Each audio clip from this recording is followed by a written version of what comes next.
Bismillahirrahmanirrahim. Assalamualaikum warahmatullahi wabarakatuh. Pekan ini kita akan membahas bagian dari deep learning yang sudah kita pelajari pekan yang lalu. Salah satunya yang akan kita bahas yaitu adalah jaringan syaraf tiruan atau kalau dalam bahasa Inggrisnya itu Artificial Neural Network atau ANN. Ini merupakan sebuah metode yang cukup populer untuk di kalangan artificial intelligence. Jadi kita akan bahas ini. Walaupun sebetulnya bahasan jaringan syaraf tiruan itu sangat-sangat luas. Bahkan mungkin kalau di S2 ini udah satu mata kuliah. Jadi sebetulnya yang saya bahas di sini ini adalah konsep dasarnya gitu ya.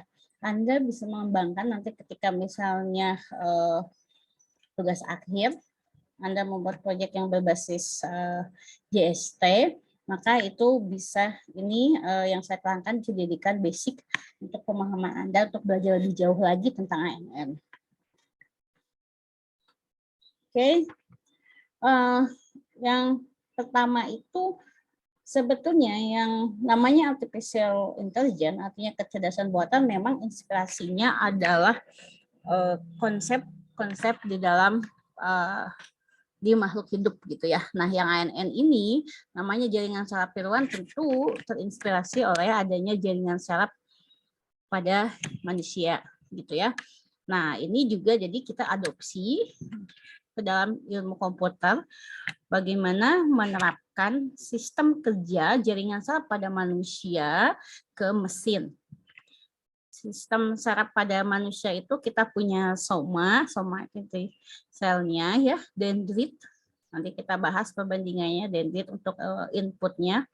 Kemudian akson yang mengalirkannya, kemudian dia akan keluar synaptic gap itu nanti dia akan meneruskan reaksinya. Nah, pada neuron lain outputnya itu bisa jadi input lain di neuron yang lain. Gitu. Jadi kalau pada jaringan saraf itu kan sebetulnya adalah pelambatan sinyal-sinyal yang terus-menerus. Sehingga karena sudah dilatih, sehingga dia bisa mengenal pola pelatihan. Karena pada artificial intelligence intinya adalah proses pembelajaran.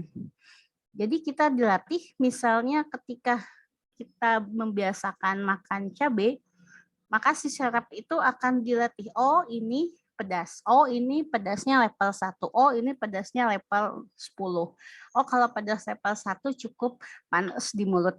Oh, kalau level 10 misalnya ini nanti jadi keringatan, bibir merah gitu ya, atau kepala jadi pusing. Nah, itu adalah pola pelatihan yang diberikan terus-menerus. Sehingga ketika kita dapatkan level baru, misalnya level 6, maka si saraf dalam otak itu akan mengenal pola itu sehingga dia bisa melakukan suatu output. Nah, sejarahnya, historinya dimulai pada tahun 43 gitu ya.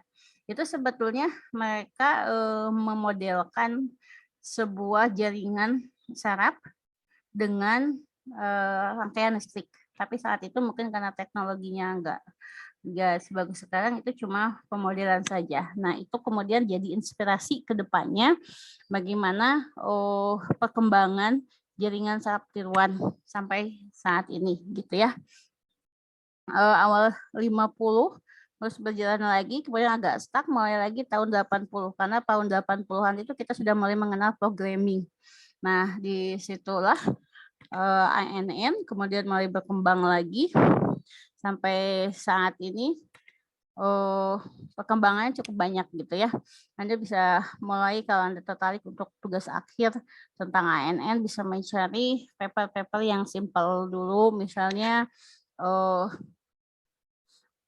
peramalan kenaikan saham menggunakan metode ANN gitu dan sebagainya. Nanti kita akan bahas di bagian aplikasi.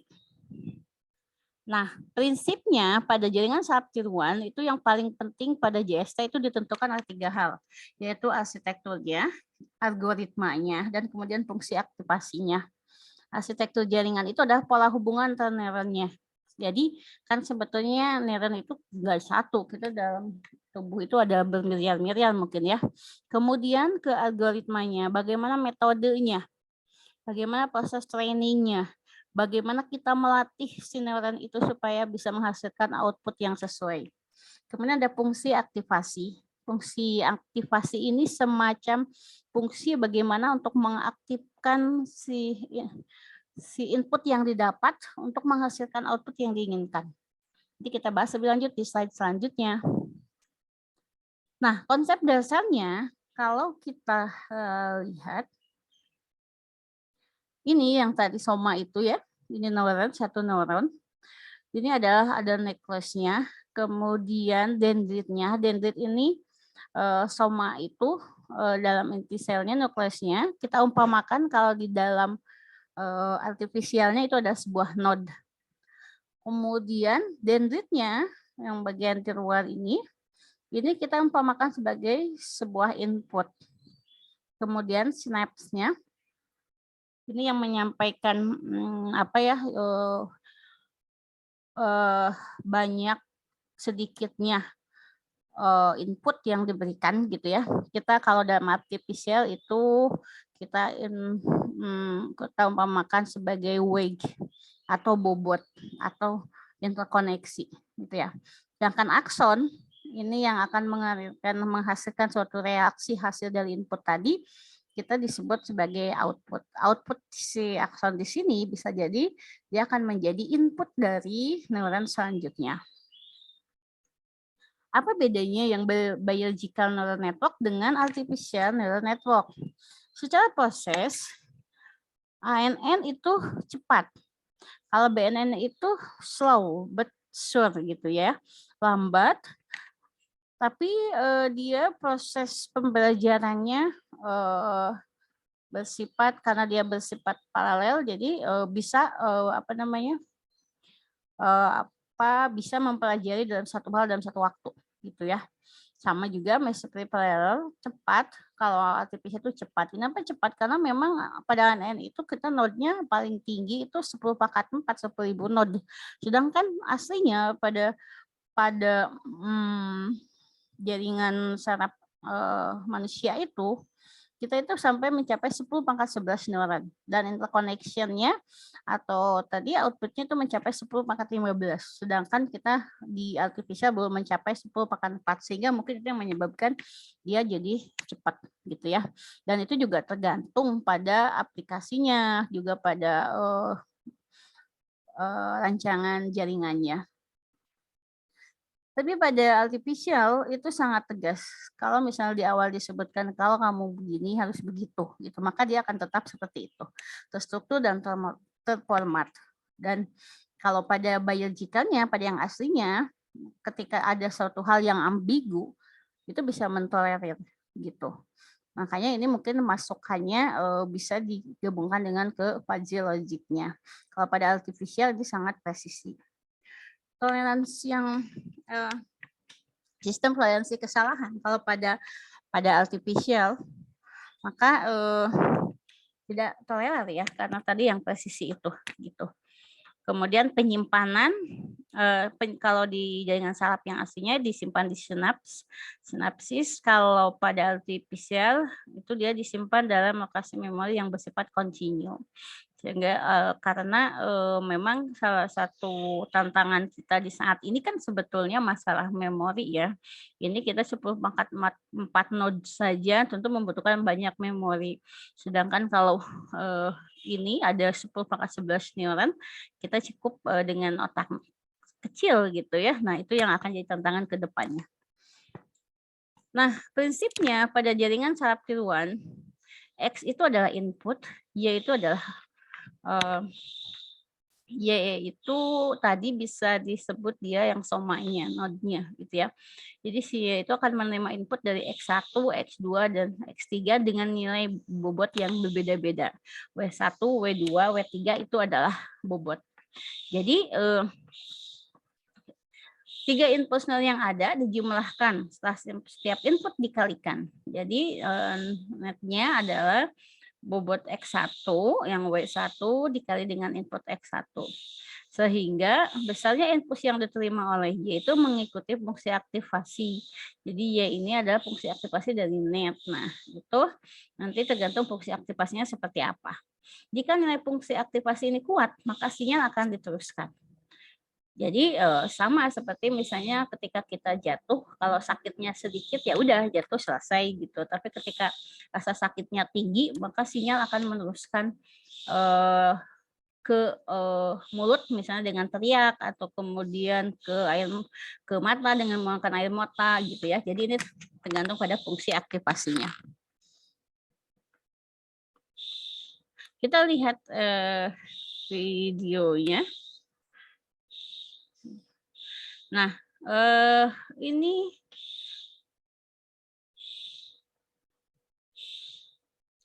kita akan melihat ini adalah berbagai layer yang disimpulkan. Ada input layer, jadi yang di tengah itu namanya, nah ini WW itu adalah input layer bobotnya. Bobotnya berbagai macam. Nah itu yang 0,53 itu inputnya. Kita kalikan dengan bobotnya, didapatkan totalnya misalnya 1,58. Nah ini ada sebagai masukan ke X yang tadi ke fungsi aktivasi, kita dapatkan nilainya begitu terus menerus dari input ini hidden layer 1, hidden layer 2 sampai ke output. Nah, dari berbagai macam nilai hasil X itu kemudian kita dapatkan fungsi aktivasi itu, maka tantangannya adalah bagaimana sebentar.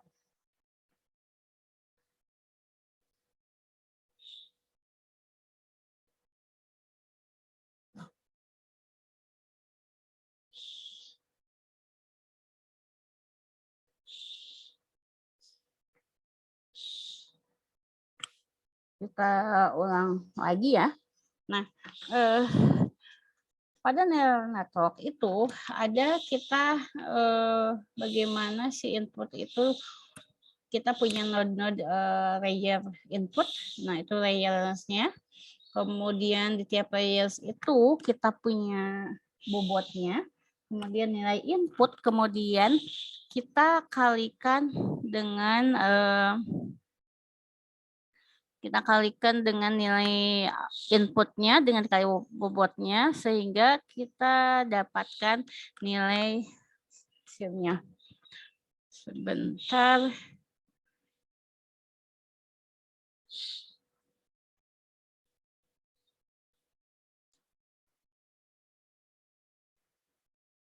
Nah, setelah kita dapatkan tadi nilai-nilai fungsi aktivasinya, kita nanti tentu akan memilih mana. Nah, di situ mana yang terbaik setelah fungsi machine learning-nya. Setelah kita dapatkan nilai fungsi aktivasi itu, maka kita yang akan memilih mana yang akan diteruskan. Gitu. Nah, jadi yang pertama arsitektur ANN-nya itu kan sebenarnya tadi sudah disebutkan bahwa terdiri dari lapisan-lapisan, yaitu ada input layer, ada hidden layer, ada output layer. Input layer itu yang membawa data masuknya, kemudian hidden layer itu yang tertangan antara input dan output. Kalau input sama output masing-masing satu, kalau hidden itu bisa satu, bisa dua, bahkan itu bisa ribuan. Nah, itu yang dia yang punya sekumpulan tadi bobotnya atau weight-nya. Kemudian di output layer ada lapisan terakhir dari neuron yang menghasilkan output sistem. Nah, ini contohnya adalah ada two layer neural network. Ini punya satu hidden layer dan yang di sebelah kanan itu punya dua hidden layer. Ini termasuk layer yang fully connected, artinya setiap satu node dalam layer itu akan terkoneksi ke semua node yang ada di layer selanjutnya maupun sebelumnya. Nah, ini jadi kita bisa analogikan bahwa kita punya input, kemudian kita punya fungsi, aktivasi, kemudian kita punya output. Nah, seperti tadi disebutkan bahwa tiga hal yang penting adalah arsitektur jaringan, algoritma jaringan, dan fungsi aktivasi. Pada arsitektur jaringan kita punya yang namanya hidden, kita punya yang namanya single layer, jaringan dengan lapisan tunggal. Jadi input langsung ke output. Kemudian ada juga yang multi layer. Pada multi layer itu kita punya input yang pertama, kemudian di tengah-tengah kita punya hidden layer yang masing-masing fully connected gitu ya. Kemudian kita setelah itu kita gabungkan menjadi ke output. Sedangkan pada algoritma jaringan bagian kedua yang merupakan penting dalam ANN, kita punya algoritmanya. Algoritmanya ada supervised, ada unsupervised learning. Kita sudah bahas di pekan lalu tentang supervised learning dan unsupervised learning. Kemudian ada juga algoritma pengenalan. Ini tergantung pada algoritma pembelajaran tadi, yaitu apakah dia supervised atau unsupervised. Ada juga stabilitas linear, yaitu dia bisa digunakan sebagai strategi proses pembelajaran. Jadi setelah itu bagaimana kita berhenti proses pembelajarannya, kalau apa kondisinya, dan bagaimana itu ada di stabilitas linear. Tipe-tipe neural network itu banyak sekali. Nah, seperti yang saya bahas, sebetulnya neural network nggak bisa dalam satu pertemuan. Contoh-contoh yang tadi agak banyak, yang sering dipakai itu biasanya feed forward, kemudian CNN, convolutional neural network, ya ada backpropagation juga. Kemudian yang sekarang terbaru itu restricted Boltzmann machine sama yang GAN. Ini tidak akan saya bahas karena ini membutuhkan waktu yang sangat lama. Hanya untuk pengetahuan saja. Nah, kita masuk ke fungsi aktivasi. Apa itu fungsi aktivasi? Dia adalah fungsi yang mengaktifkan jaringan saraf tiruan. Artinya mengaktifkan setiap neuron yang dipakai. Fungsinya banyak yang bisa dipakai. Ada yang linear, ada yang biner, ada yang sigmoid gitu ya. Tapi yang bisa digunakan adalah fungsi sigmoid karena dianggap dia lebih mendekati kinerja sinyal pada otak manusia. Jadi fungsi aktivasi itu adalah fungsi matematika yang akan mengendalikan output dari sebuah jaringan saraf. Nah, ini akan menentukan apakah neuron selanjutnya dipakai atau tidak gitu. Apakah si neuron ini dipakai atau tidak diteruskan. Di situ saya tampilkan link tentang fungsi aktivasi, bagaimana menulis fungsi aktivasi pada Python dan jenis fungsi aktivasinya. Kalau Anda melakukan tugas akhir atau proyek dengan menggunakan ANN dan Python, ini sangat berguna, bisa dibuka. Nah, salah satu contoh fungsi aktivasi itu adalah fungsi tangga biner. Ini suatu simpel fungsinya, dia akan 0 jika X negatif dan 1 jika X lebih besar daripada 0. Kemudian juga kita punya fungsi linear, di mana Y sama dengan X fungsinya. Kemudian kita punya yang tadi yang paling sering dipakai adalah fungsi sigmoid, dengan rumus seperti berikut, sehingga kita dapatkan grafiknya seperti ini dengan persamaannya seperti itu, 1/1 tambah eksponen pangkat min X. Min X itu yang tadi weight dikali inputnya. Selain biner, sigmoid biner, kita punya sigmoid bipolar. Ini persamaannya bedanya kalau tadi 1/1 tambah, kalau ini 1 min eksponensial pangkat min X. Ini hasilnya, grafiknya. Nah, banyak sekali ya sebetulnya yang fungsi-fungsi aktivasi, selain saya tampilkan di link yang tadi di slide sebelumnya. Ini contoh-contoh lainnya. Kita punya hiperbalik tangan, logistik, pieceways. Nah, bagaimana memilih fungsi aktivasi? Ini kita butuh referensi yang tepat. Setiap kasus akan berbeda, makanya kita butuh banyak referensi yang untuk memutuskan fungsi aktivasi mana yang akan kita pakai. Oke, nah sebenarnya aplikasi artificial neural network itu apa? Banyak sekali. Kalau Anda cari di Google ya, terutama di Google Scholar, aplikasi ANN, misalnya terus artikel itu akan bisa jadi dibuat dalam sedikit. Dalam waktu yang sedikit kita akan dapatkan ribuan. Pertama untuk identifikasi dan kendali. Untuk pengendalian kendaraan, misalnya untuk kendaraan yang self drive gitu ya, yang tanpa supir, yang dia akan mengenali bagaimana, dia akan mempelajari bagaimana kalau ada halangan, bagaimana kalau tidak ada halangan, bagaimana kalau halangannya cuma polisi tidur, bagaimana kalau halangannya manusia atau tiang gitu. Kemudian pengambilan keputusan dalam video game. Kalau kita sistem keputusannya, nah Kalau misalnya di depan kita ada ratu, kemudian kita punya benteng, apa yang harus dilakukan? Apa yang mesti dijalankan gitu? Apakah pion, apakah kudanya, apakah ratunya gitu. Kemudian pattern recognition, bisa pengenalan wajah, pengenalan huruf, pengenalan tanda tangan gitu ya. Kemudian untuk mediknya untuk mendeteksi penyakit kanker, mendeteksi penyakit ginjal, mendeteksi kelainan jantung gitu. Itu dengan melalui proses pembelajaran, atau yang paling sering digunakan biasanya untuk di bagian di sistem informasi ya, untuk informatika, pelamaran saham, pelamaran cuaca, pelamaran kenaikan tingkat bunga, pelamaran behavior gitu dan sebagainya. Nah, ada kelebihan dan kekurangan pada artificial neural network. Artificial neural network dia mampu mengklasifikasi, mengasosiasi dan melakukan step organizing. Karena fokusnya di situ sehingga dia kurang mampu melakukan operasi algoritma, aritmetik, operasi logika dan simbolis. Bukan kurang mampu ya, mungkin kurang spesifik aja, nggak pakar di bidang itu. Pakar dia di bidang klasifikasi, asosiasi, step organizing. Kemudian selain itu kelebihannya mampu melakukan generalisasi dan ekstraksi dari suatu pola data tertentu.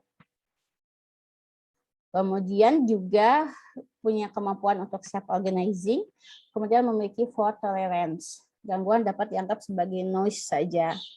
Sedangkan dan juga kemampuan perhitungan secara paralel sehingga proses lebih singkat. Jadi maksudnya perhitungan secara paralel itu dia menghitung weight dan inputnya dalam waktu yang bersamaan. Jadi tidak satu-satu, tidak seperti kita waktu searching breadcrust search ya, jadi ke pinggir satu-satu gitu, kemudian diambil mana yang paling bagus gitu. Kalau ini dia lakukan secara paralel sehingga prosesnya lebih singkat. Kekurangannya black box itu artinya kita nggak tahu proses apa yang di dalamnya, kita nggak bisa menggambarkan, sama seperti kita kalau kita misalnya ketusuk paku gitu, kenapa tiba-tiba air mata kita keluar gitu ya.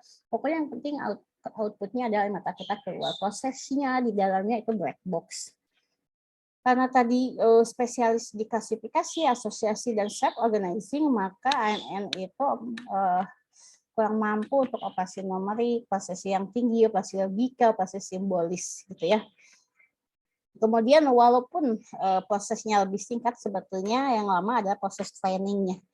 Jadi ketika di awal proses pembelajarannya harus dilakukan secara pelan-pelan, tapi nanti ketika proses testingnya, maka itu bisa menghasilkan proses yang lebih singkat. Baik, itu saja sebetulnya ini konsep dasar pada artificial neural network ya. Anda bisa baca lagi, bisa beli bukunya, ada satu buku yang membahas khusus tentang ANN. Di pertemuan selanjutnya kita akan membahas supervector machine, masih bagian juga dari deep learning. Itu saja, terima kasih. Kalau ada pertanyaan bisa tanyakan di grup atau di Japri atau di LMS. Terima kasih. Wassalamualaikum warahmatullahi wabarakatuh.